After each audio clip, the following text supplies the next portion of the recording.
Company ने आज exchange को इसकी जानकारी दी। कंपनी को डीलिस्टिंग के लिए 135 करोड़ शेयरों की जरूरत थी, लेकिन डीलिस्टिंग ऑफर में सिर्फ 125 करोड़ शेयर ही मिले। सेबी नियमों के मुताबिक डीलिस्टिंग के लिए 90% शेयर टेंडर होना जरूरी था। इस खबर पर ज्यादा डिटेल लेंगे हम यतिन मोता से, और इसके बाद एक्सपर्ट रिव्यू भी हम लेंगे गौरांग शाह से। तो सबसे पहले यतिन, आप ये बताइए कि ये फेल होने को लेकर क्या अपडेट है, डिटेल्स क्या है इसकी? देखिए मनोज जी, जैसे कि आप जानते हैं वेदांता की जो डीलिस्टिंग की बोलियां लगानी थी जो वो शुक्रवार को खत्म हो गई, लेकिन इसके अंदर एक तकनीकी दिक्कत ये आई कि कुल मिला के सेबी रेगुलेशंस के अंदर 135 करोड़ शेयर्स चाहिए थे कंपनी को डीलिस्ट करने के लिए, और सिर्फ 125 करोड़ शेयर की कंफर्म्ड बोलियां जो है कंपनी जुटा पाई। इसका मतलब ये है सेबी रेगुलेशन के अंदर जो प्रावधान है, क्योंकि 90% शेयर की बोली नहीं आई कुल मिला के, तो ये डीलिस्टिंग का जो प्रोसेस था वो पहले ही चरण में फेल हो गया। Are you paying excessive brokerage? If your brokerage is 0.5, 0.4, 0.3, then stop. Yes, you are paying excessive brokerages. Trade with Samco Securities at flat rupees 20 per order. Yes, you heard it right. Trade with Samco Securities at flat rupees 20 per order. You trade in 10 lot of options, 20 lot of options, or 50 lot of options. Doesn't matter, your brokerage remains flat rupees 20 per order.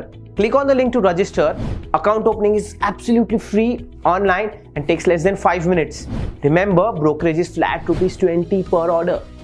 135 crore की shares की confirm बोली आ जाएगी और शायद promoters एक counter offer का प्रावधान देंगे, लेकिन क्योंकि ओवरऑल बेसिस पे 135 करोड़ शेयर कंपनी नहीं जुटा पाई बोलियों में, तकनीकी रीजन से ये डीलिस्टिंग फेल मानी जाएगी और सोमवार को हमको थोड़ा बहुत नेगेटिव रिएक्शन जो है वेदांता के शेयर्स में आता हुआ दिखेगा, क्योंकि जो डीलिस्टिंग प्रस्ताव था वो पूरी तरीके से शेयर होल्डर के सपोर्ट के बिना फेल होता हुआ कंपनी ने आज स्टॉक एक्सचेंज को भी ऐलान किया, और जो बैंकर्स थे वो एक दिन का एक्सटेंशन मांग रहे थे।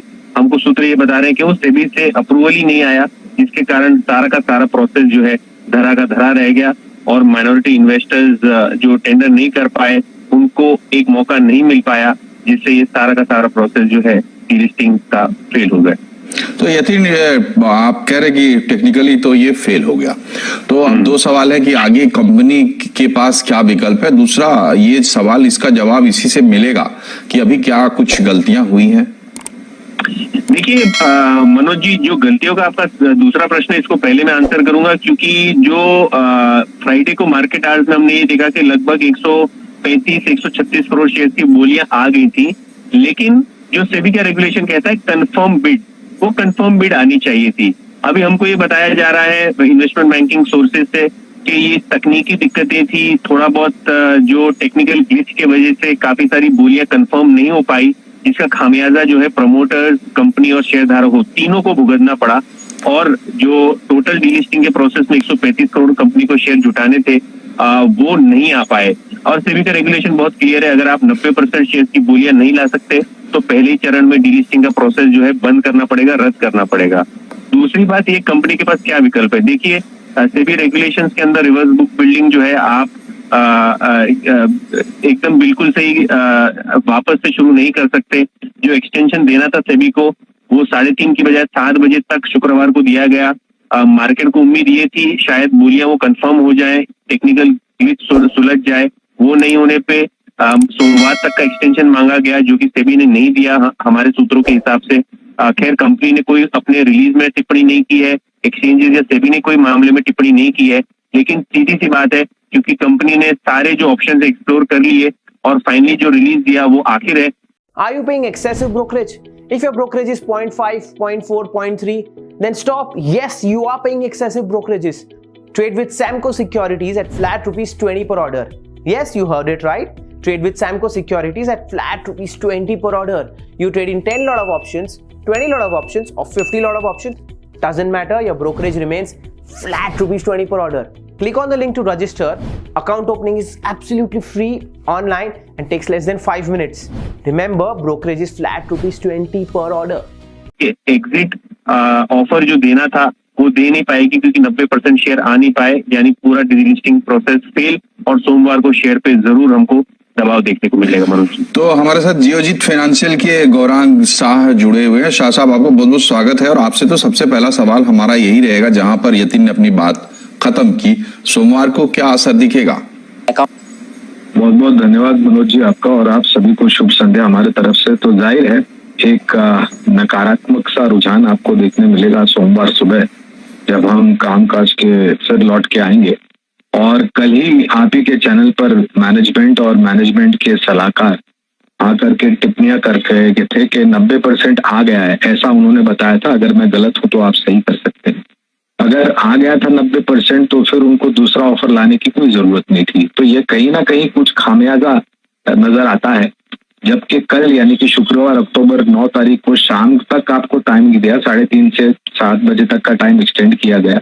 फिर कुछ बात उभर करके आती है कि कुछ तकनीकी दिक्कतों के कारण के लेकर के जो कम आए थे शेयर वो कंफर्म नहीं हो पाए। जाहिर है कि लोगों को शायद जो कंपनी के तरफ से बोली आई थी वो नहीं आई। अगर पसंद आती तो मेरे ख्याल से 90% या उससे ज्यादा उनको मिल जाते। तो कहीं ना कहीं मेरे ख्याल से कुछ शेयर धारकों को ये पसंद नहीं आया है, इसके कारण ये शायद ऑफर जो है बायबैक का, डीलिस्टिंग का, ये विफल हुआ है। और थोड़ा बहुत आत्मचिंतन करना पड़ेगा मैनेजमेंट को और सलाहकार को कि आने वाले समय में अगर फिर से सोच उभरती है डीलिस्टिंग की और रिवर्स बुक बिल्डिंग की या फिर बाकी अन्य प्रक्रिया की, तो वो किस तरीके से किया जाए ताकि कोई तरह का पहलू छूट ना जाए। तो जो आप कह रहे हैं कि सलाहकारों को और कंपनी को जो सोचना चाहिए, तो अब तो कोर्स करेक्शन की बात है, आपको क्या लगता है? तो मैं तो उनके दिमाग में झांक करके नहीं बता सकता, लेकिन साफ जाहिर है कि अगर किसी कारणवश, चाहे वो टेक्निकल कारण हो या फिर शेयर की खामियां जो 90% का एक गाइडलाइन सेबी ने रखा है, शेयर आप कंपनी के पास आने चाहिए ऑफर में, वो नहीं आए, तो जाहिर है कि अब आगे जाकर के मैनेजमेंट सोचेगी कि किस प्रकार से कामकाज करना है। और मेरे ख्याल से ये दूसरी बार है। पहले बार भी मेरे ख्याल से जब स्टरलाइट इंडस्ट्रीज नाम हुआ करता था तब भी मेरे ख्याल से मैनेजमेंट ने डीलिस्ट करवाया था, लोगों के घर में चेक्स भेजे गए थे, मुझे याद है सही तो। और ये दूसरी बार ऐसा प्रक्रिया की है, तो शायद मुझे तो ऐसा लगता है कि जो पूरा मतलब ऑफर था वो शायद कुछ लोगों को पसंद नहीं आया, इसलिए विफल हुआ है। जी, बहुत बहुत शुक्रिया शाह साहब आपका। और यदि